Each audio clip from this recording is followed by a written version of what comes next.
Então, agora a gente vai ver a resolução das equações do segundo grau incompletas no segundo caso, tá?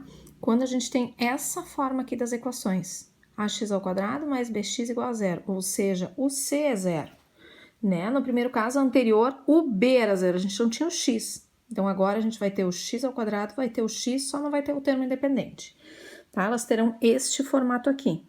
X ao quadrado e o x ao quadrado e o x ao quadrado e o número com x, tá? Então, o c é zero. A forma de resolver elas é completamente diferente da anterior, do primeiro caso, tá? Então, quando a gente for montar elas, a gente sempre começa usando aquilo que a gente trabalhou ano passado, que era a fatoração, tá? E aí, a gente usa o fator comum. O que era o fator comum? Vocês lembram? O fator comum já o próprio nome diz, é aquilo que tem em comum entre todos os termos. Nesse caso aqui, o que tem em comum entre os dois? O x.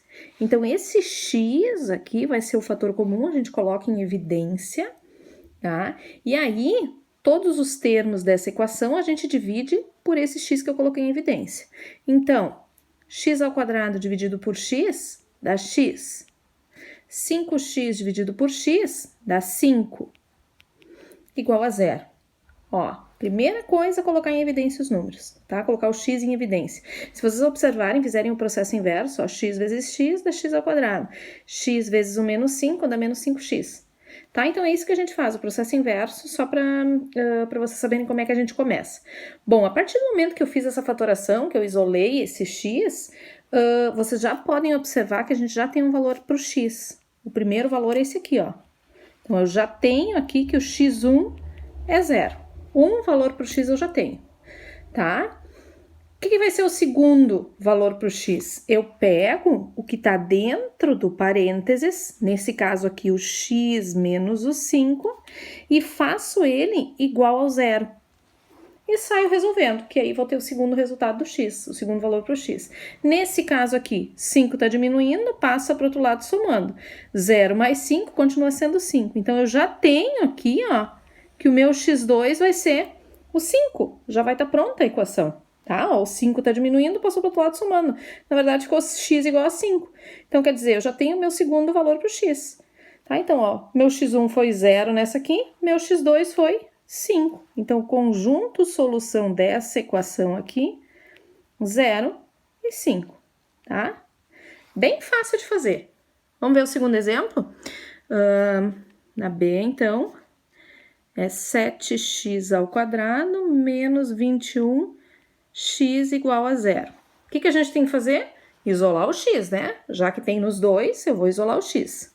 Então, coloco ele em evidência. 7x ao quadrado dividido por x, 7x.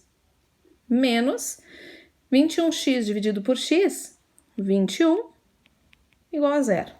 Ó, já tenho o primeiro valor de x, então o x1 eu já tenho que é zero. E o x2, o que eu tenho que fazer? Pegar o que está dentro do parênteses aqui. Então, eu vou ter... Nossa, que feio que ficou. Então, eu vou ter 7x menos 21 igual a zero, tá? Pega o que está dentro do parênteses e faz igual a zero. E daí sai resolvendo com uma equação do primeiro grau normal. 21 passa para o outro lado somando, ficou 7x igual a 21, 0 mais 21 é 21, né? Daí, o 7 que está multiplicando o x passa dividindo, então x igual a 21 dividido por 7.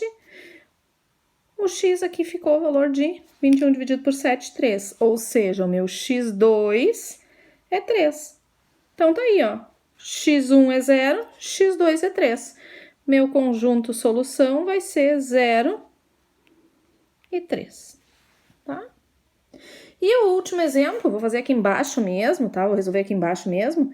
De novo, coloco o x em evidência, já que tem nos dois termos x, coloco em evidência. 3x ao quadrado dividido por x, ficou 3x, menos 10x dividido por x, sobrou só o 10, igual a zero. Primeiro x eu já tenho, ó, x1 é 0, e o segundo x eu pego o que está dentro do parênteses, então eu vou pegar 3x menos 10 igual a 0. 10 está diminuindo, passa para o outro lado somando, então ficou 3x igual a 10. 3 está multiplicando x, passa dividindo, ficou x igual a 10 dividido por 3. E aí, como todas as equações, deu fração, não dá para simplificar, não dá para dividir, fica assim. Então, quer dizer que o meu x2 é 10 terços, tá? Então, o conjunto de solução nessa equação aqui ficou 0 e 10 terços, tá? O que vocês podem observar dessas equações aqui? Sempre, um dos valores do x sempre vai ser 0. E o outro tanto faz, tá? O outro pode ser fração, pode ser número positivo, negativo, tá? Tanto faz o que for. O que vocês observam é que não tem conjunto vazio, que nem tinha na outra, né? E não tem raiz.